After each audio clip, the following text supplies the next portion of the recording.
जब सास ससुर तुम्हारे नहीं तो उनकी प्रॉपर्टी भी तुम्हारी नहीं।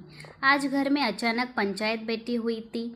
हाँ, इसे पंचायत ही कहेंगे क्योंकि काफ़ी समय इस घर ने खामोशी का आवरण ओढ़ा हुआ था। जब तक इस घर की मालकिन दामिनी जी जिंदा थी तब तक थोड़ी बहुत हलचल तो नज़र आती थी, लेकिन 2 महीने पहले उनके गुजर जाने के बाद से इस घर में खामोशी ही खामोशी थी। घर में अब सिर्फ 70 साल के बुजुर्ग जनक जी ही बचे हुए थे, पर अब अपनी पत्नी के जाने के बाद वो भी काफ़ी कमज़ोर हो चुके थे, बीमार रहने लगे थे। अब उन्हें भी देखभाल की ज़रूरत थी। इतना काम खुद से होता नहीं था, बस इसलिए उन्होंने निर्णय ले लिया कि मकान को ट्रस्ट के नाम कर दे। बस जैसे ही ये खबर उनके बेटे बहू को मिली, आज सब लोग यहाँ जमा हो गए। बहू के माता पिता जमुना जी और गिरीश जी और उसका भाई अजित, खुद उनके बेटे बहू मनीष और मानसी, जनक जी के दोस्त और खुद जनक जी वहाँ उस कमरे में मौजूद थे।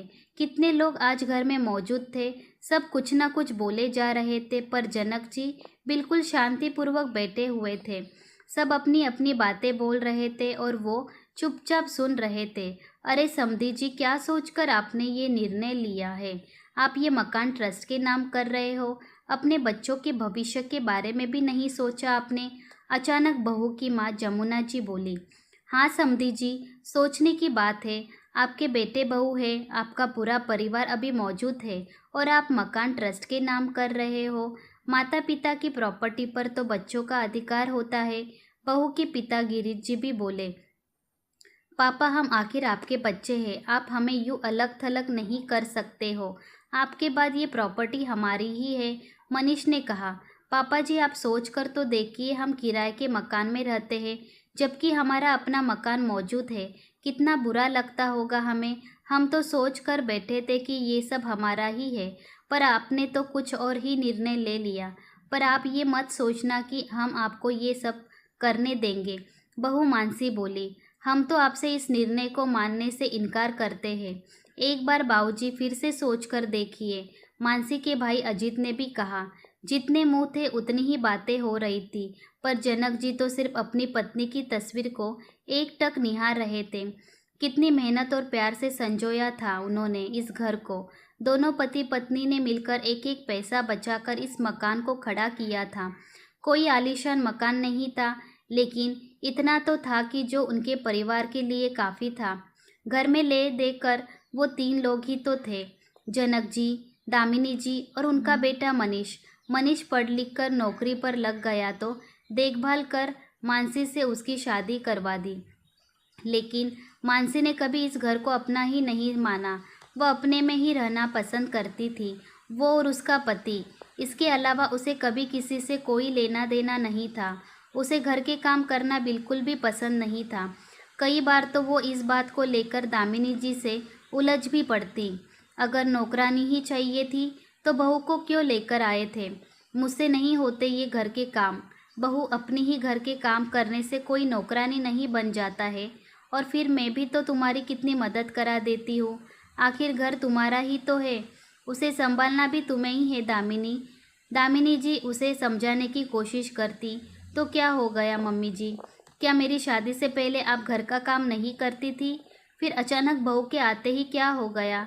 मुझे समझ में नहीं आता कि बहू के आते ही सास अचानक बूढ़ी कैसे हो जाती है।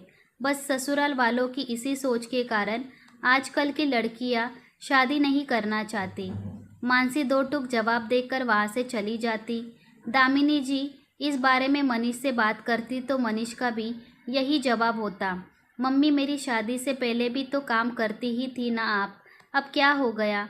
बस आप जैसी सास बहुओं को बेटी नहीं मानती है, इसी कारण ये सारी दिक्कत होती है। उसका जवाब सुनकर दामिनी जी चुप हो जाती।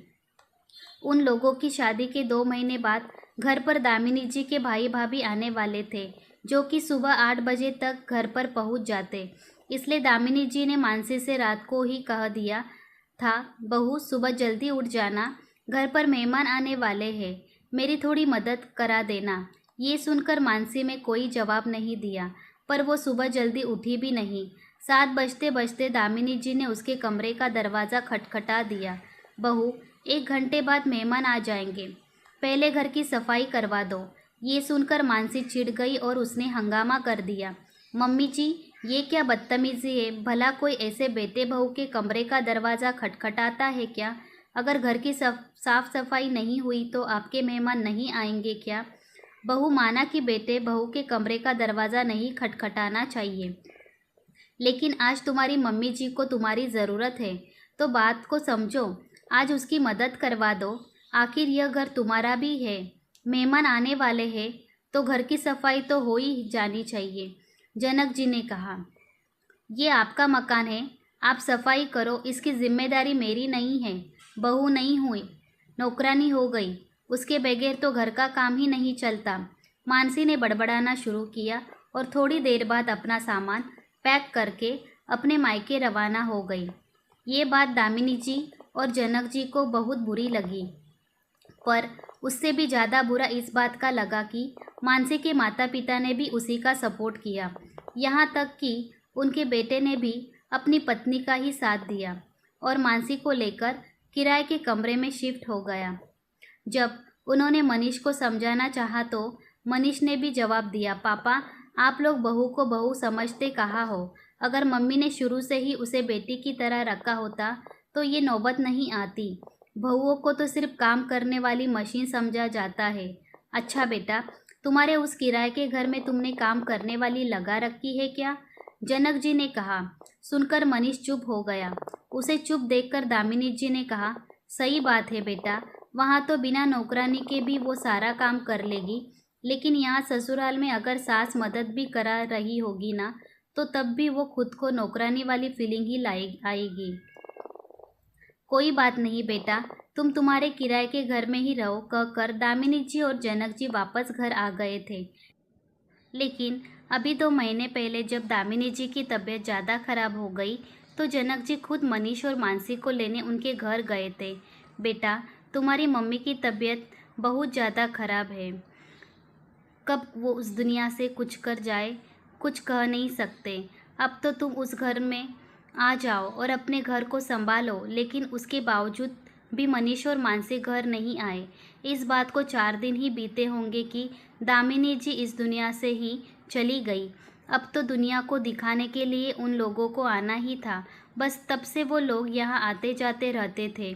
लेकिन अब जनक जी को अपने बेटे बहू पर बिल्कुल भरोसा नहीं था, इसलिए उन्होंने ये मकान ट्रस्ट के नाम करने की ठान ली, ताकि ट्रस्ट जब तक वो जिंदा है उनकी जिम्मेदारी उठा सके और उसके बाद उनके जैसे बुजुर्गों की मदद कर सके।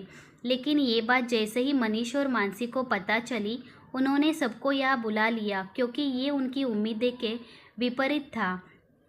आखिर वो तो उम्मीद करके बैठे थे कि अब ये मकान उनका होगा।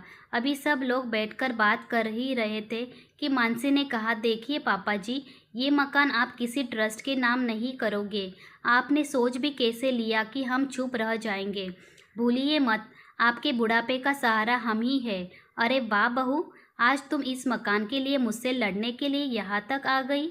लेकिन किसी समय में इस मकान का काम करने में भी तुम्हें ऐसा लगता था कि हम तुम्हें नौकरानी बनाकर लाए हैं। तब तो तुमने कभी अपनी सास को चैन से भी नहीं रहने दिया। अचानक जनक जी बोले, जो काफ़ी देर से शांत बैठे हुए थे। उनके बोलते ही उस कमरे में बिल्कुल खामोशी छा गई। इतनी खामोशी कि यकीन नहीं हो रहा था कि उस कमरे में इस समय इतने लोग बैठे हुए थे। पर जनक जी ने बोलना जारी रखा, तुम्हारा होना नहीं होने के बराबर ही है। तुम लोग मेरे बुढ़ापे का सहारा क्या बनोगे, जो अपनी मरती हुई माँ के लिए तक नहीं आ पाए? बहू, मकान मेरा है और मैंने निर्णय ले लिया है। अब ये मकान ट्रस्ट के नाम ही होगा।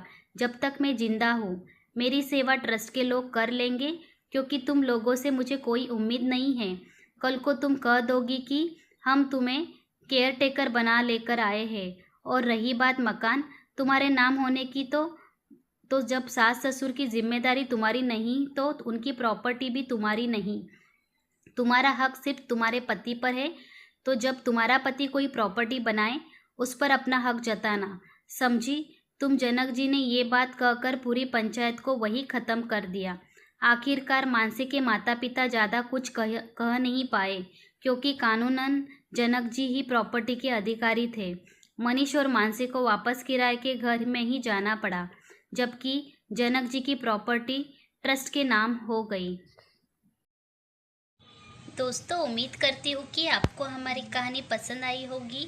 कहानी पसंद आई है तो वीडियो को लाइक करें, चैनल पर नए हैं तो चैनल को सब्सक्राइब करें और हाँ, नोटिफिकेशन बेल आइकन को ज़रूर दबाइए ताकि अगली अपडेट सबसे पहले आपको मिले। तब तक के लिए धन्यवाद।